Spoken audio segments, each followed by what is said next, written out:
اگر جماعت کو مارنا ہے تو 10 یا 100 یا 1000 آدمیوں کو مارنے سے جماعت نہیں مرے گی. ایک آدمی کو زندہ کر کے دکھا دو، ساری جماعت مر جاتی ہے. اور وہ حضرت عیسیٰ علیہ السلام. اتنا لمبا جھگڑا ہو گیا، 100 سال ہو گئے، دنیا کہیں سے کہیں پہنچ گئی. اور آج سے 100 سال پہلے، اس سے بھی پہلے سے تمہارے علماء یہ کہتے ہیں کہ تم بالکل تباہ حال ہو چکے ہو، اسلام کا نام و نشان تم میں باقی نہیں رہا. تو عیسیٰ بیٹھے کر کے رہے ہیں اوپر سے، اوپر اترتے کیوں نہیں؟ احمدیوں کو مارنے کی بجائے ایک مرے ہوئے کو زندہ کر کے دکھا دو.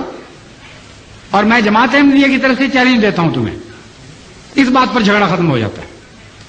اگر حضرت عیسیٰ علیہ السلام کو تم نے زندہ اتار دیا تو خدا کی قسم میں اور میری ساری جماعت سب سے پہلے بیعت کریں گے.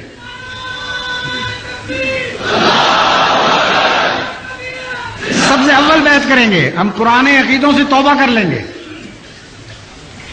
اور عیسیٰ کے آگے بھی لڑیں گے اور پیچھے بھی لڑیں گے اور دائیں بھی لڑیں گے اور بائیں بھی لڑیں گے.